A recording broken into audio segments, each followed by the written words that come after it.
So what is this Learning Covenant thing? You can review the other presentation on Canvas to see the full discussion of what this involves, but you don't need to. Basically, what I'm offering you is the opportunity to have some choice over the assignments you complete for this class. Now, I have certain objectives for the class, and you'll find them on the syllabus under Canvas. I meet those objectives through two main activities: the assessment and discussion activities you'll complete on Canvas, and the 3 case study analyses you'll write after each of the social issues areas we cover. They'll also be submitted under Canvas under Assignments, Case Studies. Each of these activities will count 25% of your grade, which amounts to 50% of your grade for this class. Where will the other 50% come from? This is where I invite you to take some responsibility for your learning and give you choice about what activities you'll complete. If you look under the link, Activity Options, you'll see that I provided a list of a number of activities that you can choose to complete the remainder of your grade. And I'll show you the list. It's fairly lengthy.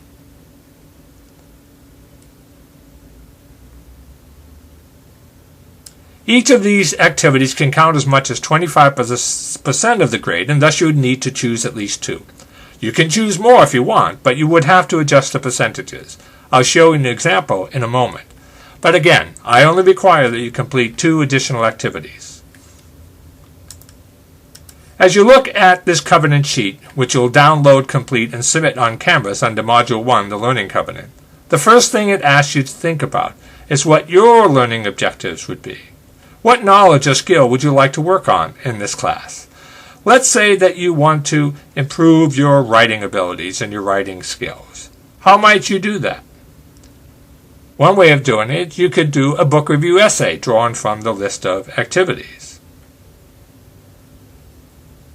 What evidence would you submit? Obviously, the evidence would be the essay that comes with this. And of course, under there you'll see evaluation criteria, or the rubric, that I will use to evaluate that activity. And you'll submit this activity under the first individual learning activity option that you see on Canvas. The activity options each have these criteria that I'll use to evaluate you. You would do this for the second learning activity too. Let's say you're tired of papers and you want to do some more creative thing. Perhaps you want to do to demonstrate your learning in a creative medium. What might that be? Well, certainly a creative medium would be some kind of artwork. Of course, there are different kinds of artwork that people can do. And what would the evidence be? It might be a painting or a drawing. And of course, with that activity, it asks you also to put in a 2 to 4 page description of what you were trying to accomplish. Again, the evaluation criteria are listed there, and you wouldn't need to add anything there. The final column represents due dates. All individual activities are due no later than August 6th. However, if you want feedback so you can make some revisions, you should submit the activity no later than August 2nd.